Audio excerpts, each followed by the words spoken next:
Boa noite. O Ministério da Educação lançou em julho o programa Futurice. O programa pretende readequar o financiamento do ensino público, ampliando a participação do capital privado. As instituições que decidirem aderir poderão fazer parcerias público-privadas, ceder prédios, aceitar doações para criar fundos e até vender os nomes dos campi e dos edifícios. Sobe TP, o Futurice é polêmico. Os que são contra defendem que é o fim da autonomia universitária e que o Estado está se esquivando de cumprir seu papel na educação brasileira. O MEC rebate e afirma que, a partir do momento em que atrai mais investimentos, fortalece a independência das instituições federais de ensino.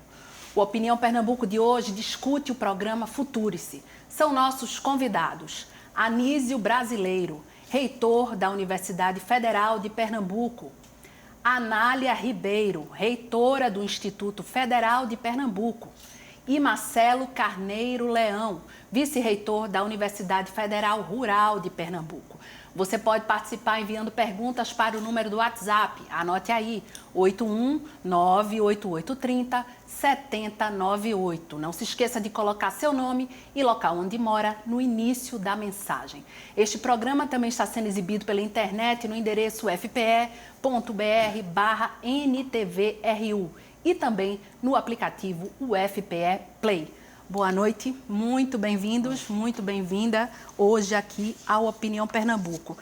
E acho que a gente não pode deixar de começar esse tema falando um pouco da situação financeira atual, né, das universidades e dos institutos federais.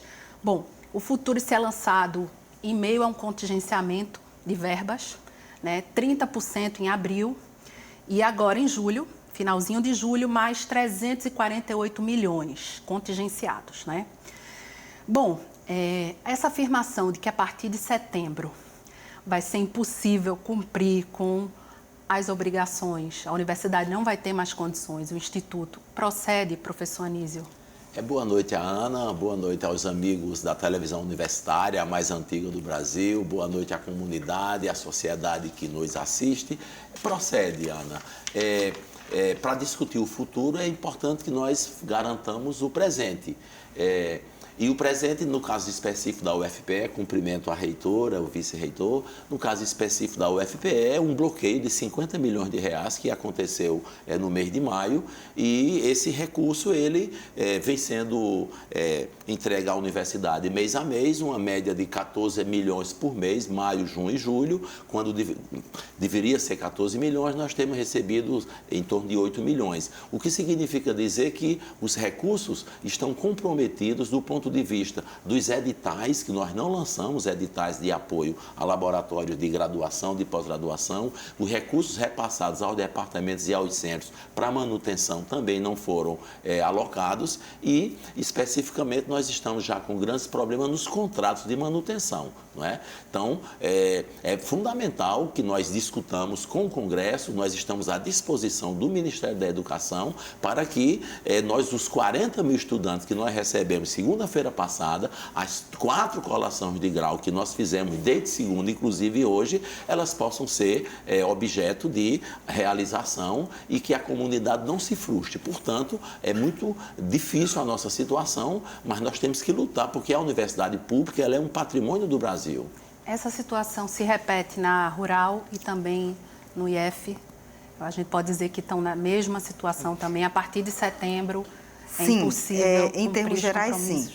No caso dos institutos federais, tem algumas peculiaridades que a gente precisa verificar. Nós, dos institutos federais, nós oferecemos desde a educação básica até o ensino superior. Então, nós temos muitos adolescentes, muitos jovens que estudam conosco todos os dias.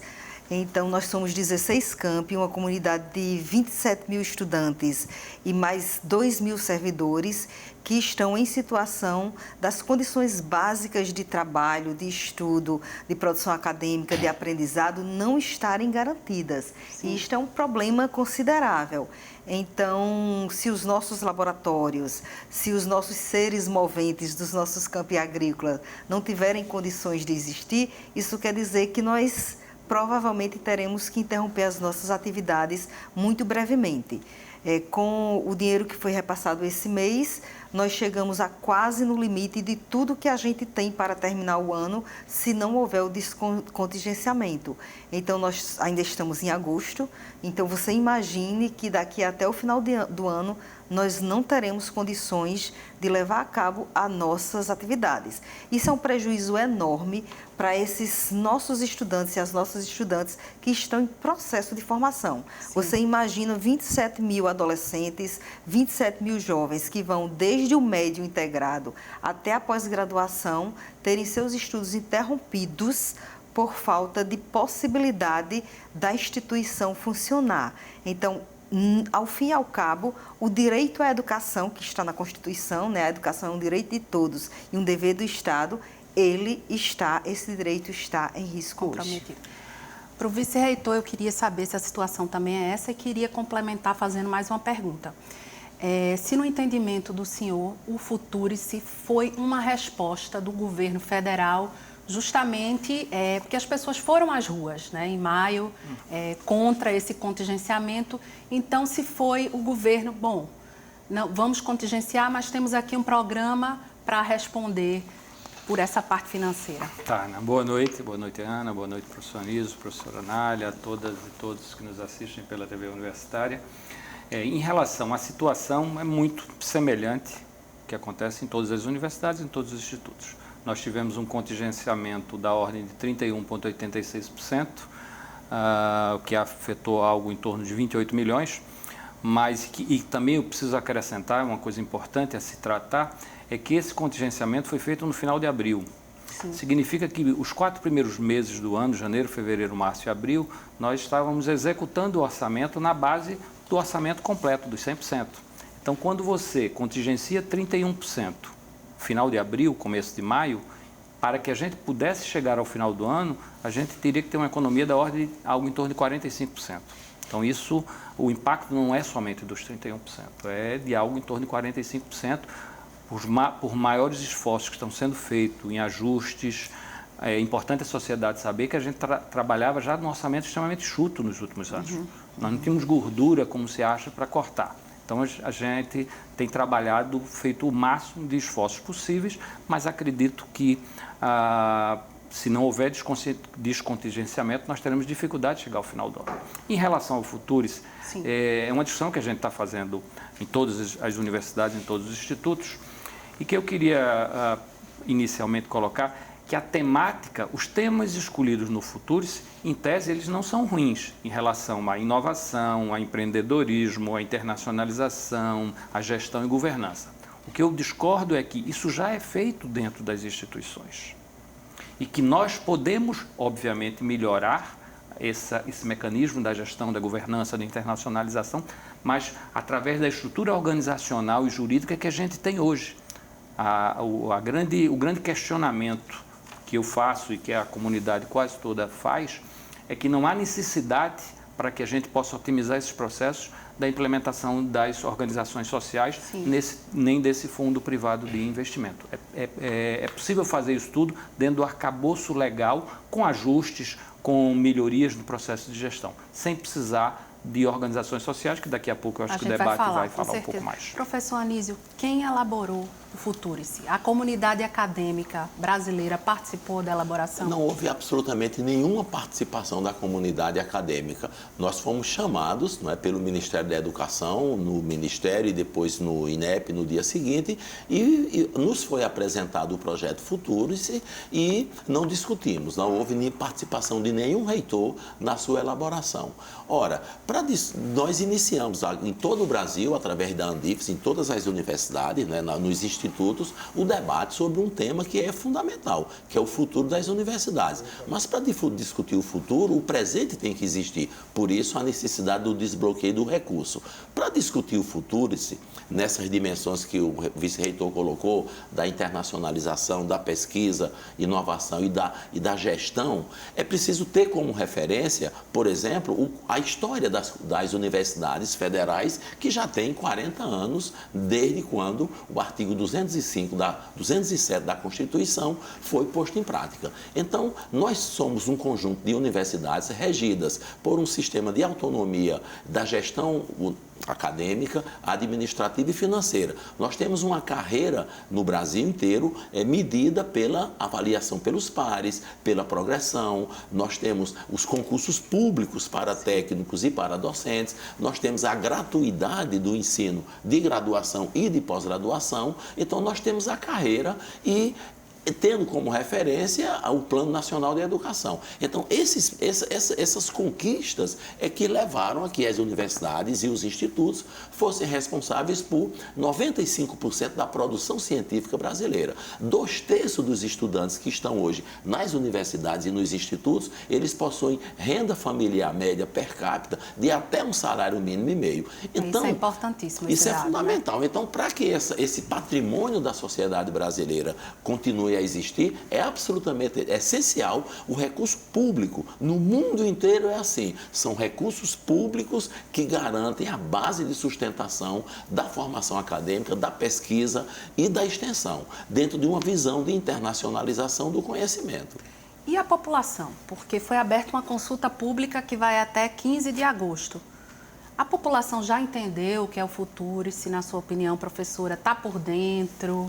O que é que a senhora tem sentido nessas palestras? Os próprios alunos, né, do Instituto Federal estão sabendo do que se trata o Futurice?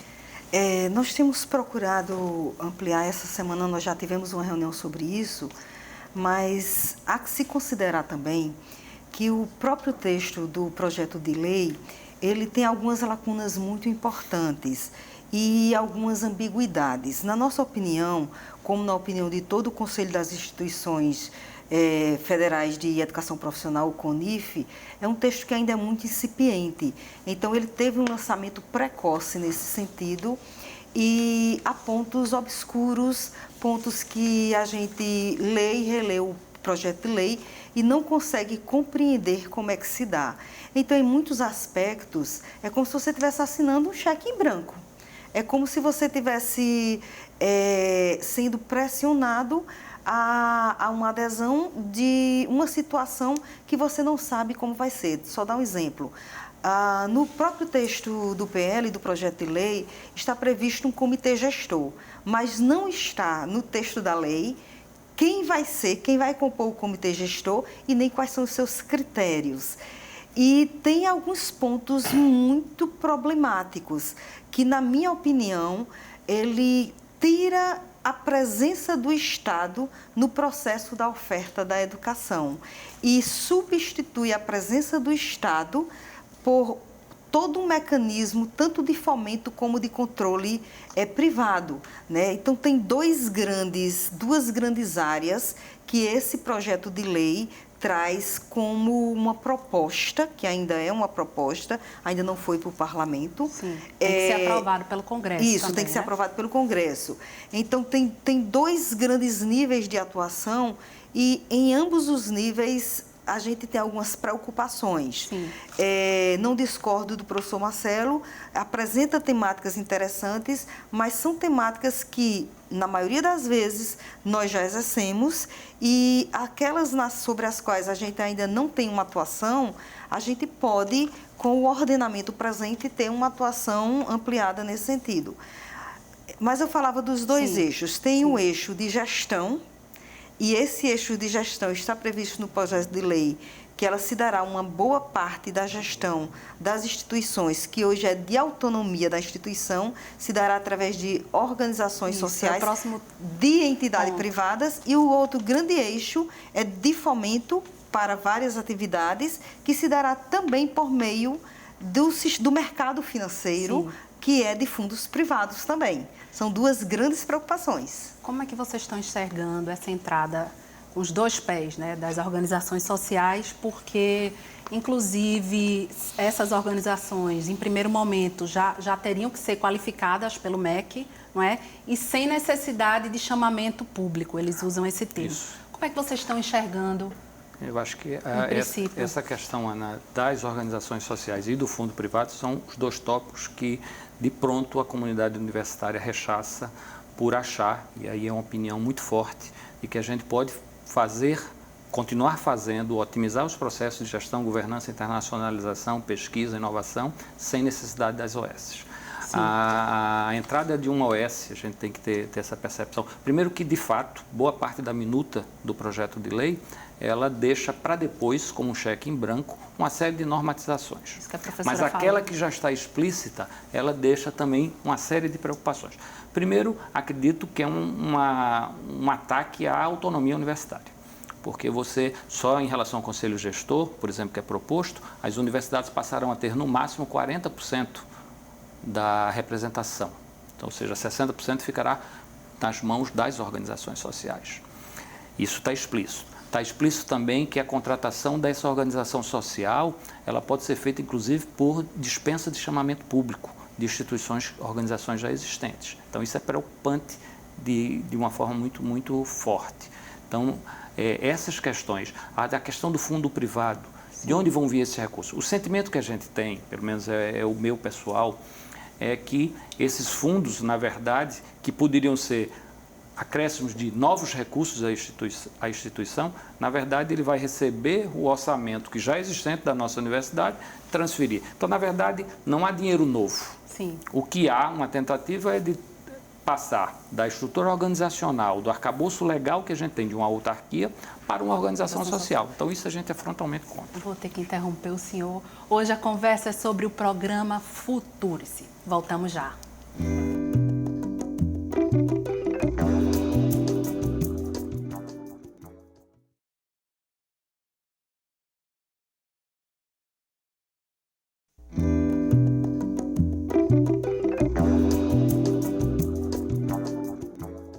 O tema da Opinião Pernambuco de hoje é o programa Futurice.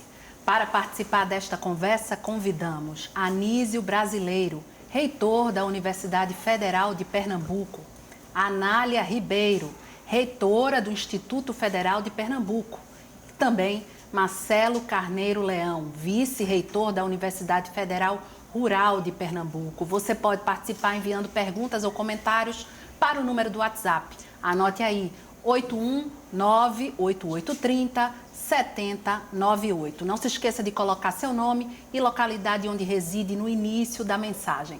Este programa também está sendo exibido pela internet no endereço ufpe.br/NTVRU e também no aplicativo UFPE Play. Bom, o vice-reitor estava falando da entrada das OS. E aí fica claro no texto se, com a entrada das OS, quem vai estar à frente das decisões?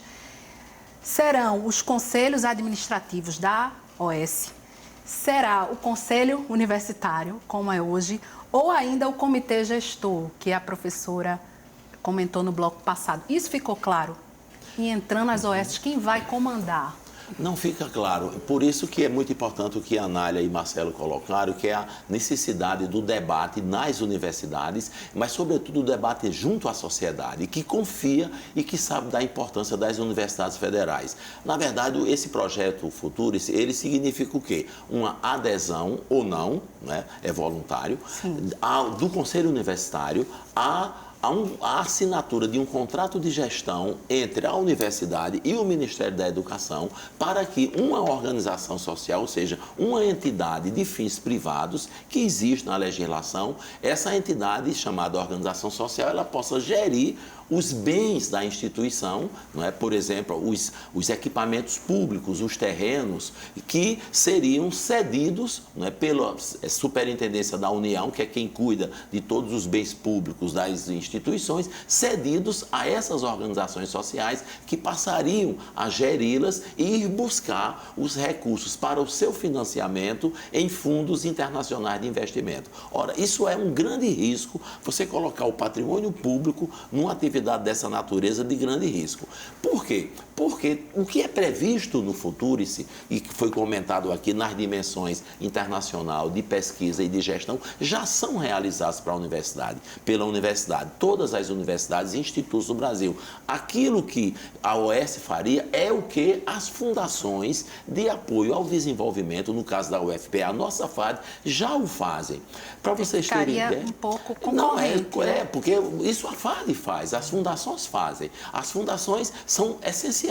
Nos últimos 6 anos na UFPE, as fundações foram capazes de gerar cerca de 600 milhões de reais, que são recursos que entram na universidade através de parcerias, de projetos de pesquisa e de inovação com empresas públicas e privadas. E a diferença é que esses recursos, eles são geridos pela fundação que utiliza-os para apoiar os projetos e a manutenção dos laboratórios de pesquisa e bolsas, como as que nós temos da Petrobras, que financiam a pesquisa, a pós-graduação, o mestrado e o doutorado. Então, é uma perda de autonomia, é um deslocamento do foco, não é, das fundações, que são fundamentais para o desenvolvimento da universidade, para uma instituição que nós não sabemos como será escolhida e a sua gestão fica...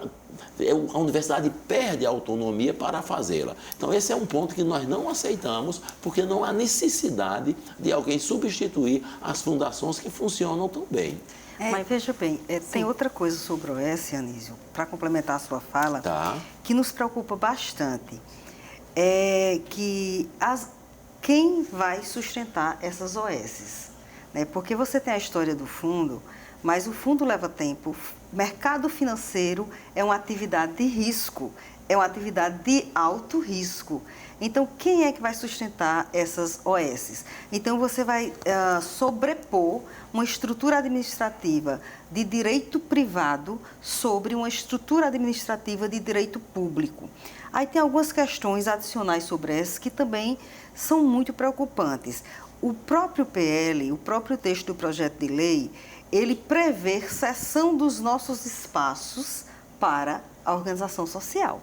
Ele prevê cessão dos nossos servidores para a organização social.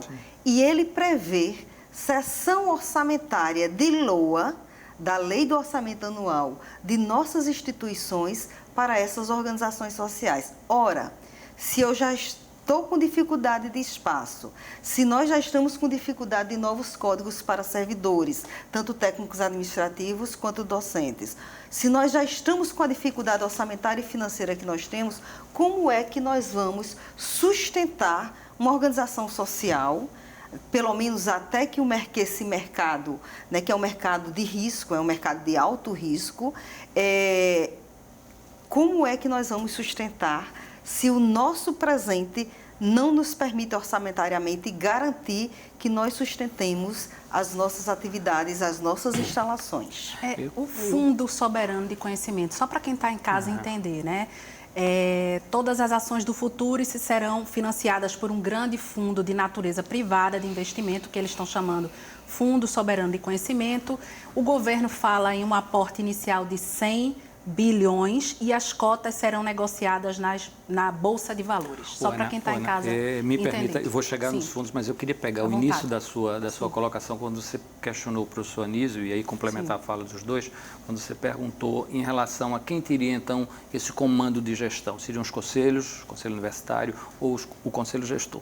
Aí reside a minha crítica mais forte. Para que eu vou precisar de uma OS se eu tenho mecanismos que podem ser otimizados, como tudo, e eu acho que as universidades e os institutos nos últimos anos avançaram nesse processo de gestão e governança, isso precisa ser explícito, porque é a visão ainda antiga de serviço público, a gente avançou muito, a gente tem uma equipe de técnicos, servidores técnicos muito competentes. Então, para que, se eu já tenho tudo isso via fundação, via o arcabouço legal que tem, na hora que eu coloco um OS, é óbvio que quem vai controlar toda essa dinâmica será a OS. E aí residem alguns pontos que não aparecem de uma forma clara. Quando se fala a uma linguagem de marketing, de vender serviços, por exemplo, a gente tem que considerar 2 pontos a mais nisso daí. Primeiro, será que a área de humanas e ciências sociais terá essa capacidade de vender, se eu não gosto desse termo, Claro que não, porque o locus de investigação, de ensino e pesquisa dessas áreas são diferentes. Então, a gente vai direcionar a universidade, os institutos, para áreas específicas, perdendo toda essa noção de pluralidade, de complementaridade da formação das pessoas. Um outro aspecto, o Futuris não trata nada direcionado à formação dos nossos estudantes. Sim. Se você olha todo o futuro, se fala em pesquisa, se fala em busca de fundos de investimento, que eu vou chegar daqui a pouco, mas não fala na questão de formação. E a sociedade precisa saber o impacto que, por exemplo, o processo de inclusão, o processo de expansão universitária, de interiorização causou na sociedade. Só rapidamente, se me permite, Sim. 2 pequenos exemplos. A gente tem a primeira unidade do projeto de expansão, foi a de Garanhuns, que foi criada em 2005. Em 2015, nós tivemos na solenidade do aniversário de 10 anos. E eu não esqueci, e não vou esquecer mais, da fala da secretária de Educação da Prefeitura de Garanhuns, quando ela disse que 3 porteiros daquelas escolas municipais, com a chegada do curso de pedagogia, hoje são professores daquela escola. Quando em 2006 a gente foi para os 10 anos, aí já da unidade acadêmica de Serra Talhada, estava completando 10 anos, que a gente, que na aula inaugural, um aluno em 2006, filho de um agricultor, chega a Serra Talhada com uma muda de roupa, literalmente com uma muda de roupa, e chega para os professores, olha, eu não tenho condições não havia o Plano Nacional de Assistência Estudantil, que foi a partir de 2006, e que ele não tinha condição de se manter naquela universidade, naquela cidade, mas que o sonho, que ele não queria voltar para casa. Resumindo, para ser sintético, há 2 anos atrás, esse rapaz terminou um doutorado na USP. Então, esse processo de inclusão, de interiorização, de expansão universitária, a gente precisa considerar. E eu acho que um projeto como o Futuris, que direciona toda a carga de pensamento, em algo que eu discordo, que é o OS, o Fundo de Investimento, e que não trata nada da formação discente, eu acho um grande risco para a sociedade.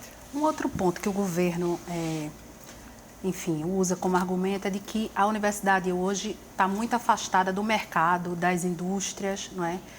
E aí, falando de pesquisa, hoje o trabalho, por exemplo, desenvolvido pelo CNPq, né, é suficiente, professor Anísio? Como é que o senhor classifica o governo quando coloca essa questão de que a universidade, os institutos federais estão apartados do mercado?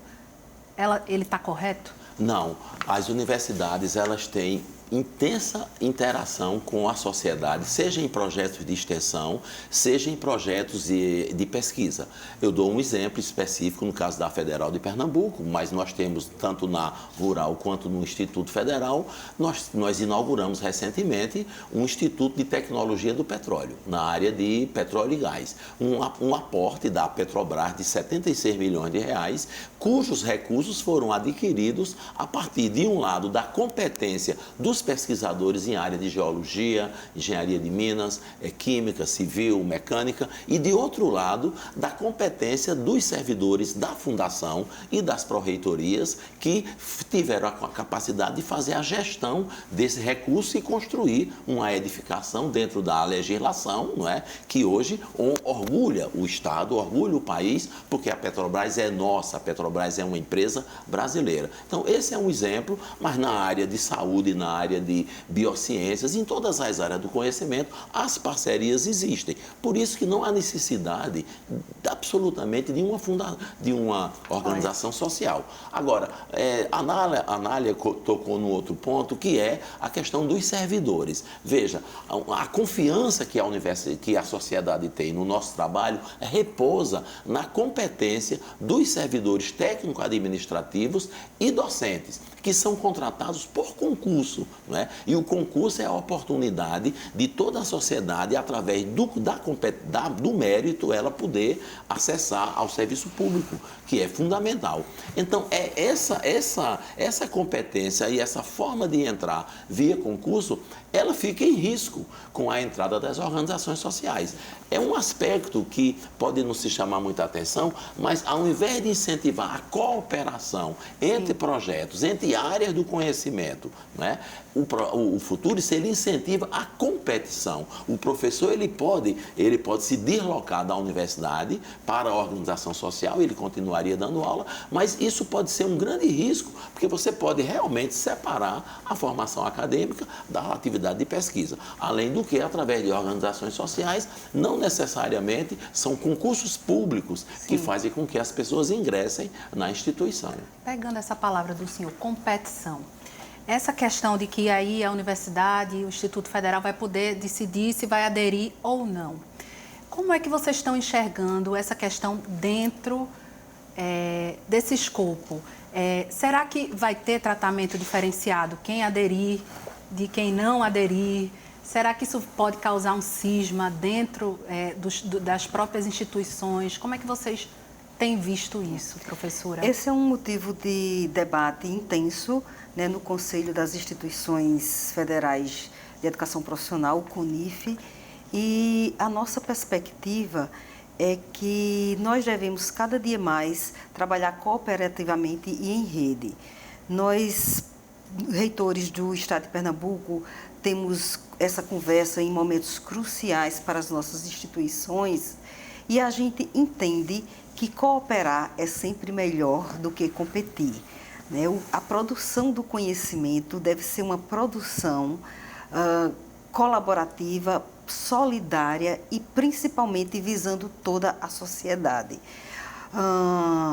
Você tocou no assunto antes, Ana, dos naming rights, e a gente fica muito preocupado com isso, porque parece que essa perspectiva da nomeação dos nossos edifícios são para grandes doadores de dinheiro e os grandes doadores de vida. Nós nomeamos hoje as nossas bibliotecas, os nossos laboratórios, com o nome daquelas pessoas que se doaram pela educação brasileira, que se doaram pelo trabalho do Instituto Federal, pelo trabalho da universidade, eu creio que seja assim também, e outras doações. Então, a gente não pode colocar a questão do aporte financeiro acima de outras questões tão caras à educação.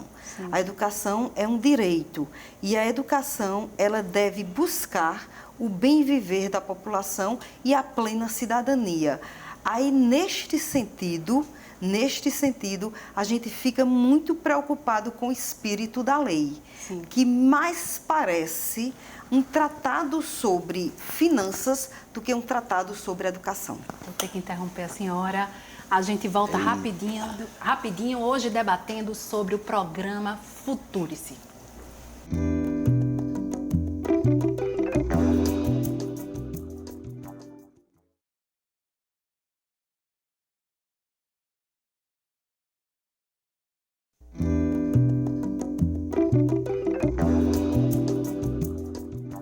Estamos de volta com nossa conversa sobre o programa Futurice, que entra agora no seu terceiro e último bloco. São nossos convidados Anísio Brasileiro, reitor da Universidade Federal de Pernambuco, Anália Ribeiro, reitora do Instituto Federal de Pernambuco, e também Marcelo Carneiro Leão, vice-reitor da Universidade Federal Rural de Pernambuco.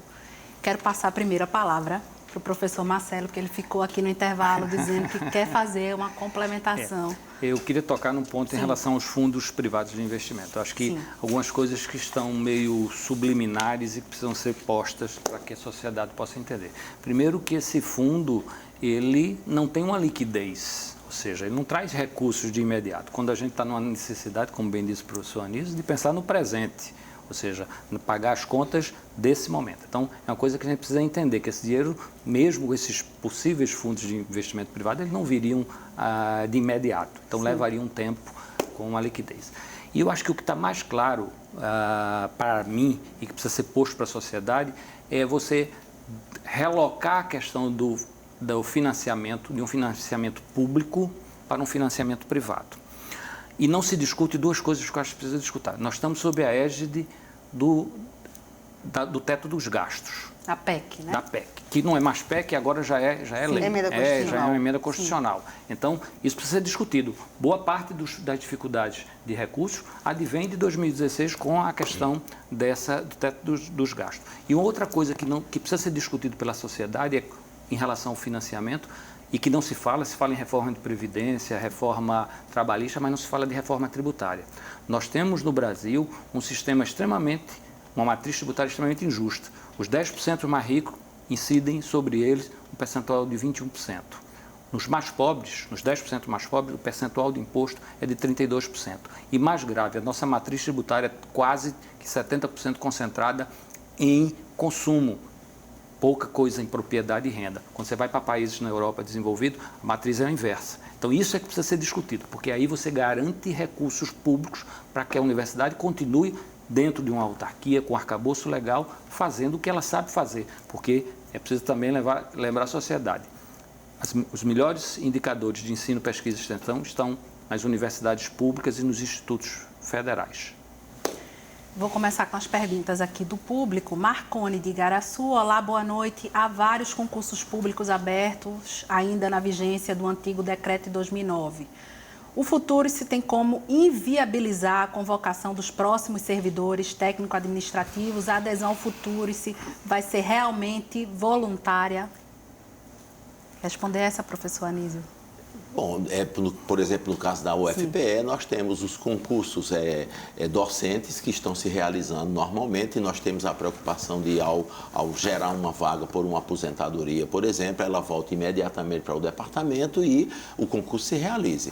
No caso do segmento técnico-administrativo, nós vamos realizar proximamente um concurso importante, deve ter um grande número de candidatos, porque nós temos a preocupação principal de não perder nenhuma vaga. Então, os concursos que estão em andamento, nós temos essa preocupação de não deixar a vaga, não deixar de realizar. Então, sob esse ponto de vista, as coisas estão acontecendo normalmente, mas é sempre um risco, porque, por exemplo, no caso do servidor técnico-administrativo, mais de 800 áreas, né, de trabalho, elas foram suprimidas. Por exemplo, nós não fazemos concurso para segurança, então nós temos que contratar, né, e esse contrato ele custa caro, e é justamente esse recurso que está bloqueado.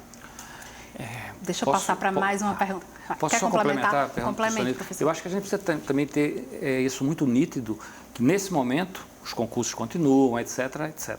Mas na hora que você passa para mudar, esse ponto que eu estou tentando bater mais fortemente, saindo de uma autarquia, de uma estrutura organizacional que a gente tem, para uma OS, eu não tenho dúvida que, com o passar do tempo, os servidores públicos serão substituídos por outro tipo de contratação. Isso Até porque o Futurice aborda em algum momento a carreira docente, a carreira do técnico administrativo, isso é colocado... As OS vão ter poder nos seus conselhos de gestão, não somente para a questão dos professores, para a questão dos técnicos. Então, envolve todo um arcabouço de contratação numa lógica diferente do que é posto hoje. Então, se nesse momento os concursos que a Federal está acontecendo, na Rural também, eu acho que no IF também, eles continuarão dentro da... Mas na hora que... Porque é preciso ver, a gente tem um projeto de lei, uma minuta, que vai ser submetida, que vai passar pelo Congresso. Sim. Se for aprovada, aí eu já vou para a segunda parte da pergunta do nosso telespectador, é que, em caso de passar o projeto, essa adesão é voluntária ou não é, ela, de certo modo, é meio que botar uma faca no pescoço. Sim. Se você adere, se você não adere, os recursos continuarão do orçamento público, quando na minuta diz que parte do orçamento público poderá ser transferido para a OS. Sim. Então, será que você que não adere, como é que vai ficar isso? Então, deixa eu fazer só mais uma pergunta. Antes de fazer a pergunta, quero complementar o que o Marcelo está dizendo, que altera sim. Né, o texto da lei altera a Lei 12.892, que é a lei que rege a carreira tanto do professor de ensino superior como do professor EBTT, que é o professor do Instituto Federal. Então, a lei altera não apenas esta, mas mais 17 leis que vai desde o Marco de Ciência e Tecnologia até a Lei de Incentivo à Cultura. E a gente não sabe quais são as consequências de alteração, que essa alteração das 17 leis vão ter nas diversas áreas envolvidas, regidas, normatizadas e regulamentadas por esta lei. Então, o que vai mexer, não apenas dentro das universidades e institutos, mas nas várias áreas e instituições regradas por essa lei, ainda também faz parte do conjunto de incógnitas que estão impostas para a gente. Né? Agora, Gabriela Catarino, do Recife, gostaria de saber como as instituições privadas estão dialogando acerca das instituições federais, que até então têm força para questões sociais, serviço público, tornarem-se privatizadas. As instituições privadas estão tendo conhecimento, participação na ideia do Futurice? Como é que tem sido essa parceria? Então, isso é uma discussão que nós estamos começando a fazer. Veja, um projeto que altera, como a reitora falou, 17 leis do país, não é? E tem um problema sério da própria constitucionalidade, porque ele fere o artigo 207 da Constituição, necessita debate. Nós vamos debater no Conselho Universitário, nós vamos chamar toda a comunidade da UFPE, e assim está sendo feito no Brasil inteiro, para que a comunidade discuta. E nós precisamos, porque o grande debate vai ser no Congresso.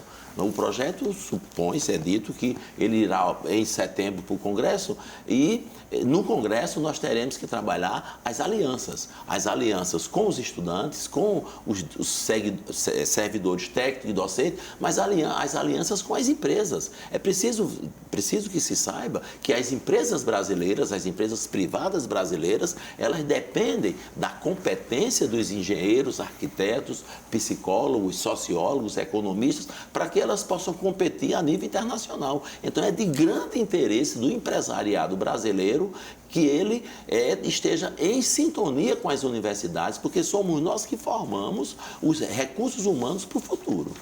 Agora, em entrevista, né, o ministro diz que não se trata de privatizar o ensino público, mas de criar uma nova forma de financiar, que a cobrança de mensalidades está descartada e o concurso público continuará sendo a forma de ingresso tanto para professores quanto para técnicos. Então, diante dessa fala e diante do que vocês estão colocando aqui, como é que vocês veem essas duas perspectivas, né? Que a fala do governo é essa. Isso. Veja, quando a gente fala de privatização, a gente se acostumou a pensar que privatização é cobrança da mensalidade, né? Mas o que é privatização? Se você sobrepõe um fundo privado, né, ao financiamento público, que teoricamente não deixa de existir, mas se cristaliza e se congela e se diminui orçamentariamente a partir da emenda constitucional do teto dos gastos, você está privatizando. Você está transformando, não privatizando não apenas as universidades e institutos, o próprio MEC. O MEC passa a ser não o gestor da educação brasileira, mas ele ganha um papel de gestor de um fundo privado, de acionista de um fundo privado. O MEC vai se ocupar de mercado financeiro. Isso é uma estranheza, isso é uma esquisitice. Então, a gente está privatizando não apenas institutos e universidades, a gente está privatizando o próprio MEC. Eu queria só complementar. Eu acho que eu vou de encontro à fala que você coloca do ministro. Porque você tem hoje as universidades e os institutos uma natureza pública. Uma OS, ela é de natureza privada. Então, eu costumo usar uma analogia. Talvez a gente não possa falar que esse projeto Futurice privatize a universidade, nesse primeiro momento. Mas, na minha concepção, ele pavimenta o caminho para se chegar a algo mais característico de uma privatização. Quando fala que não vai haver cobrança de mensalidades, isso já foi um recuo por uma certa pressão da sociedade, porque parte da sociedade acha que cobrar mensalidades dos mais ricos, isso seria uma justiça social. Eu discordo, porque eu acho que a justiça social pode ser feita alterando a matriz tributária, para que quem tenha mais pague mais, porque o financiamento das universidades, né, eu brinco sempre que a gente já paga mensalidade, todos os nossos alunos pagam mensalidades, através dos impostos. São os impostos que financiam essa universidade. Não é nada de graça. Então, não é nada. Agora, eu quero fazer justiça social, altere a matriz tributária, para que o mais rico financie mais a universidade do que o mais pobre, não cobrar mensalidades. Então, em linhas gerais, se você sai de uma natureza pública para uma OS que tem uma natureza privada, eu acho que é um processo um início de uma pavimentação para um futuro privatizado das universidades e dos institutos. É a minha opinião. E os hospitais universitários? Os planos de saúde vão poder adentrar nos hospitais universitários pela proposta do Futurice? Isso é previsto, que gera um grande problema, não é? E um risco muito grande, porque os hospitais universitários, eles são hospitais de alta complexidade, eles são hospitais que têm como foco atender a população, né, que não tem condições de ir para um plano privado, eles têm como foco a academia, não é? O fortalecimento da residência, da graduação. Então, são hospitais de natureza, de formação, de pesquisa e de serviços à população. Isso fica muito ameaçado quando planos privados podem atuar nos hospitais. Eu queria recolocar a questão. O grande desafio hoje do Brasil é o problema do crescimento econômico. E a ausência de crescimento econômico gera não só um desemprego de larga parcela da população, sobretudo da juventude, como uma precarização das relações de trabalho, o que torna mais grave ainda. Então, qualquer projeto de desenvolvimento para o Brasil, ele tem que estar no binômio crescimento econômico de um lado e educação pública prioritária do outro lado. A gente tem 3 minutos para encerrar o programa e aí eu não queria deixar que terminasse sem a seguinte pergunta.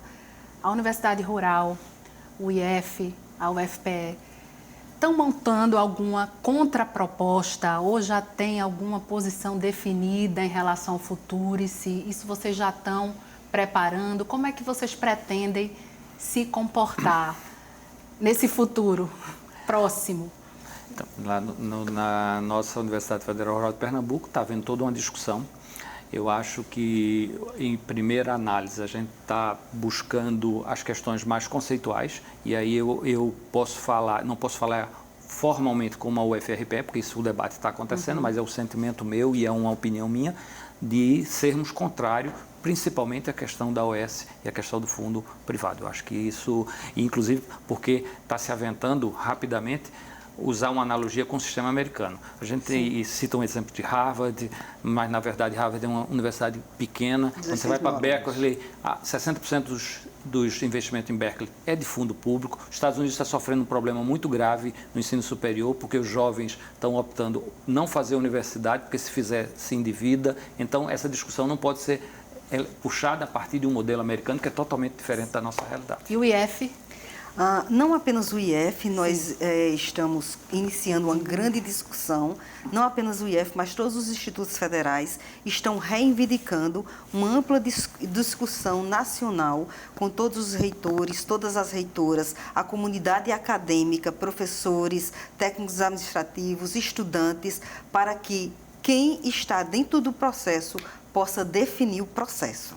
Professor Anísio, para encerrar. Com Mais de Mais, o debate está se iniciando. Nós tivemos hoje mais de 4 horas com a associação docente. Amanhã nós reunimos uma comissão representativa do conjunto da universidade. Temos o Conselho Universitário, mas veja, nós somos ligados todos à Andifes, a Associação Nacional das Universidades e dos Institutos. Portanto, as decisões a serem tomadas, embora haja autonomia das universidades, eu penso que elas devem ser tomadas de comum acordo em Brasília, na Andifes, a nível nacional, para que a gente possa chegar ao Congresso Nacional em setembro com a construção de propostas que preservem o patrimônio público brasileiro, que são suas universidades e seus institutos. Muito obrigada pela participação hoje aqui na Opinião Pernambuco.